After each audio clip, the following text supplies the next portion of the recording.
Wallace Maguire rose from his meagre cot, rubbing the sleep from his stormy grey eyes. His fingers passed across several folds that served to show his age. After 55 years at sea, it had taken its toll. His skin was as rough as leather, littered with scars. His hands had become callous from struggling with large hauls and manning the rig of his ship. The wear upon his body had become great, but beneath that wrinkled skin was a strength you only get from working on the water. He rose shakily, his bones crackling at the motion. He rubbed at his fingers, warding off his arthritis, and shuffled his way to the bathroom. A quick comb through his silver locks dressed them up a bit before they were pressed in place by his hat. A quick flash of his teeth revealed that little muck had accumulated. A shrug signified that he would postpone brushing them until evening. By the time the sun began to kiss the sky, he had donned the same olive green waders that had accompanied him the previous day and gathered his gear. He stepped out from his miserable shack and drew a breath of salty air deep into his nostrils. A weak smile played upon his lips as he savored the moment. He would set off early, knowing that if he planned to bring in the big catch and possibly make any money for the day, he would need every minute. He set off in a dim daybreak, his tiny boat making good time. The Branwen was little more than a skiff, but for a single-man crew, it was more than enough. Up until most recently, he had a younger partner to help him with his tasks, but the lack of success upon the water had sent him looking elsewhere for employment. So he prepared his lines and set his rigging on his own, placing his rod upon its cradle before setting off. His craft departed Perdido Key, the heading aiming south into the Gulf of Mexico. He set a course for his favorite spot and took a seat at the controls. He lazily laid his wrinkled wrist on top of it, letting the weight do the steering. He sang a shanty or two along his trip and spoke to the sea as an old friend, sharing with it a swig or two of bourbon. The drinking became more often as of late, far more than he would like to admit. A little over an hour later, the vessel crawled to a stop near a small reef about 12 miles out. Wallace made his way to the bow and waited for the wake to settle before taking his seat. He sat there listening to the calming waters around him for a moment, his ears perked, as if waiting to be told a secret. When he felt he knew the answer, he would rise from his place and head for his homemade livewell. It was little more than a cooler and manual pump with plastic tubing affixed. He filled the container with fresh seawater and returned to his mantle. It had not taken long to seize his live bait, his sabiki rigs doing their job. With a well full of herring, he took to his reel. He knew it would be a long wait if he wanted the coveted yellowfin or marlin, but he was willing to put in the work. He had not brought in a decent catch in almost 3 months, his luck ever dwindling. This never deterred Wallace from his task, though, and each morning he eagerly cast his line. So, just like every day before, he gave his reel a flick. After 4 hours of little action, he felt a rumble within his stomach, and by the angle of the sun he could tell that noon drew near and figured it the best time to break for lunch. When he rose, his legs faltered slightly, and in the fumble his reel came free from his hands. A quickness his body had not experienced in ages came over him, rushing to save his tool. He knew that if it were lost, his day would be ruined. His fingers clasped the handle before it disappeared over the bow, sighing in his relief before he returned it to the cradle. A chuckle erupted into the silence at his tiny victory, and he thought for a moment his luck had turned for the better. Such small bits of fortune were all that Wallace needed to carry on, and it showed by the grin on his face.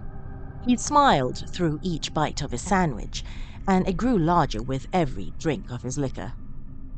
The world was his oyster, and something told him that today would be his day. Today, he would land his big catch. He finished his meal, still beaming with pride, and took a seat at the bow, but now the midday sun rested on him and the heat was unbearable. His vigor soon waned, and he felt the reminder of his age, the aching in his palms returning.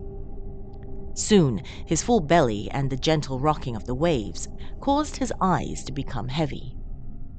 They fluttered as he stared out into the open sea, until eventually he could hold them open no longer, and they slowly drifted shut. When he awakened, several hours later, his eyes caught sight of a line drawn taut, the rod pulling toward the water in resistance. He haphazardly stumbled to the bow and quickly grabbed hold of the handle, steadying it in his hands. He released the spool, the line flying from the cage and along the guides furiously. Whatever was at the end of his hook must have held some weight. He adjusted the drag and his line fought back against the resistance. His knuckles turned white as he bore back slightly, the creature below not giving an inch. The sun was falling, but Wallace would not let his first big catch in so long get away. He fought with the beast for what seemed like hours, his body crying for him to rest. His hands ached, and though he had already strapped himself in at his chair, his back wailed in agony. All the while, his foe sloshed just deep enough that Wallace could not tell what he had landed just yet. Shadows alluded to something huge, but he would not be certain unless it broke the surface. By the time the sun had set, the old man was almost spent. It seemed every time he would draw back on the line, his catch would pull back more. At moments, it even felt as if the boat moved slightly, but Wallace shrugged that off, assuming it was only from his exhaustion. Cursed to the sky, down below, and every space between. He spit, he sputtered, and sweat profusely, but none of this aided his mission.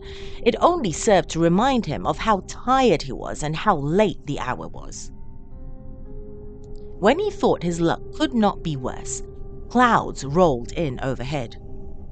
The sky grew darker and wind picked up, which signified rough water ahead. His boat began to slosh a bit, droplets sprinkling his clothes, both from above and below. He groaned against his constant fight with a fish he had yet to see, calling out to the heavens for aid. The rising wind howled, and his rod pulled down in a negative response. Then, as the rain became a torrent, Wallace heard a splash. The beast had reared its ugly head, but darkness blinded it. His eyes squinted into the night and begged to see his prize. The lightning flashed, and Wallace could barely believe his eyes. His constant grimace changed to a grin as the silhouette of the largest tuna he had ever laid eyes on appeared just below the surface. Laughter bellowed from deep within, the hope returning to his fragile form. He set to the task of ending his fight and drew back more upon the handle. The line pulled back, and for the first time the fish gave in. The head rose from the water abruptly, followed right after by the body. The hook lodged deep in its gullet, flipped and flailed mid-air before returning to the water with a crash. The whole scene only lasted a few seconds, but the event left Wallace wide-eyed. After a moment, he realized he had held his breath, the sight being more than he could fathom, for what emerged was not a yellowfin. The creature he had hooked, no one would even call it a fish. For what he now had at the end of his line appeared almost human. He first assumed his mind was playing tricks on him, but when the thing leapt again, there was no mistaking its features. Writhing upon his hook was the body of a female with no clothing to speak of, her jet black hair extending all the way to her toes and stuck to her wet body at almost every inch, forming a wrapping around her curves. Her skin pruned from long exposure to water and was covered with urchins of the sea. Her complexion almost matched the water, and her pupils appeared wide, engulfing her entire irises. A tremor began in the knees of the old man, unsure of what he now saw. It flowed up his torso and on through his hands, almost releasing his grip on the rod within them. The creature grew closer, leaping into the air again and again, its eyes intent on the old man. In seconds, it cleared at least 15 feet before stopping just below the bow, the line falling limp into the depths just below it. Wallace lost grip of the reel and strength in his knees and came down to the dock with a thud. His eyes trained steadily on the edge of the boat, unsure of what to expect. His hands slowly crept to his toolbox, searching for his knife, and just before he grasped it, he felt a shudder from the hull. The sound was muffled by the storm and sea, but Wallace clearly felt the vibration. In an instant, his reel pulled over the bow and disappeared from sight. His heart found against his ribs as another shudder came from the hull. He quickly grabbed his only weapon, rose to his feet, and ready to defend himself from whatever demon he had pulled from these waters. His sweat beaded down his forehead while he strained his ears for evidence. He stood listening for what felt like hours to him, but only could have been mere minutes. He gave a sigh of relief as he realized the attack had ceased. He stood for a moment, attempting to catch his breath, and noticed the rain had finally subsided. He dropped his knife back in its box, turned and made way for the controls. He had lost his good rod and nearly his life, so naturally he was ready to leave this horror behind him. He had almost sat down and started the engine when a light from the stern caught his eye. It grew with intensity, illuminating the water below his vessel before rising from the water. Light permeated the wrinkled skin of the creature, so bright it burned to see. Wallace shielded his eyes, slowly backing away. The thing curled over the edge and placed its feet on the deck, still dripping from where it had come and inching its way toward the old man with an unnaturally large smile. Wallace retreated until he felt his legs brush the bow and he knew he had nowhere else to run.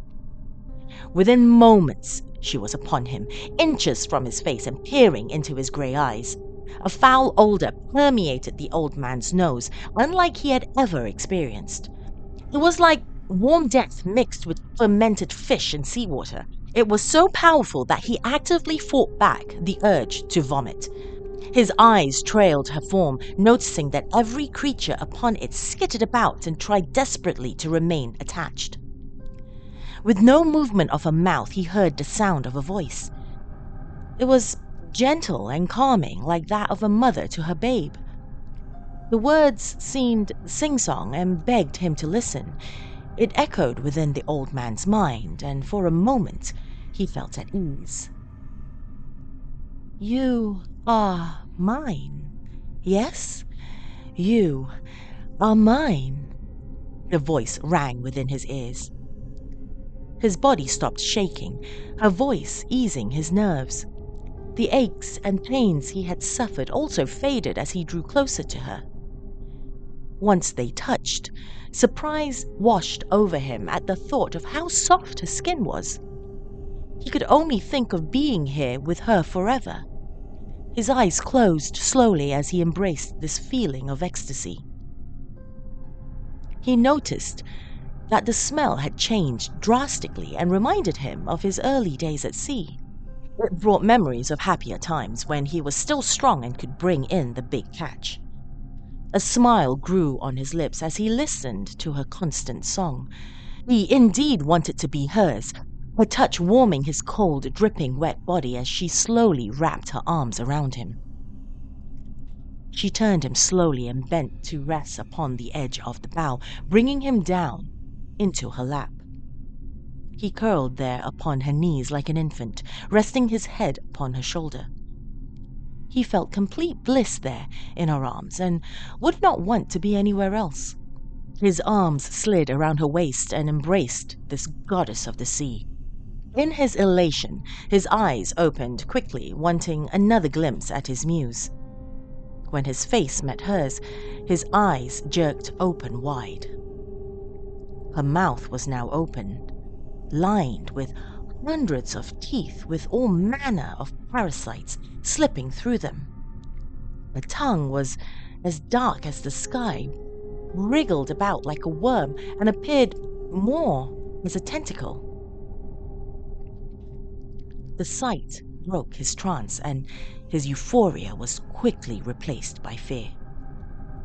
He struggled to break free, but it was no use. She had wrapped him tightly against her. The arms he had wanted around him had grown 3 times in size and constricted him like a boa. He wriggled and squirmed while begging and pleading against the tight grip of his captor. She simply continued her song, her mouth growing wider with eagerness in her eyes. "You are mine. Yes, you are mine. Just like the water and everything in it. You are mine." The voice echoed again within Wallace's mind. He screamed out in pain as the arms drew tighter around him. He began to feel lightheaded, the lack of oxygen becoming more than he could fight. His eyes darted from side to side, hoping to find some means of escape, but all of his tools and his knife had been left at the other side of the livewell. Song continued to permeate every thought, and he tried his best to ignore it. He knew if she were able to subdue him again, he might never be free. Then, from the clouds came a flash of light, the bolt firing towards the water below. The surge of electricity pulsed through the natural conductor and passed into the ship. Within the time it took Wallace to blink, the force of the lightning strike pushed him from the demon and forced him against the controls. His head crashed against the deck, and his world immediately started to go black. Before he fully lost his consciousness, he made out the silhouette of the beast struggling to keep balance. But the sea was too powerful, and the thing fell overboard, letting out a deafening shriek before colliding with the tide and falling back into the depths of whence she came. Then the darkness took him in her embrace, and he knew no more. Wallace awoke to the blinding daylight and 3 members of the Coast Guard hovering over him. It appeared as if they were trying to ask him something, but Wallace could not make out their words. In fact, he couldn't seem to hear anything. The horrible realization washed over him. The strike of the lightning robbed him of his hearing. Forever. But at the same moment, he felt relief. He was still alive, and the loss of hearing seemed like a little price to pay for that. When he returned home, he immediately poured every drop of liquor down the drain. He sold the Branwen to his young neighbor Santiago and used the money to leave the country to pursue what life he had left. But he knew that he would never again return to the sea.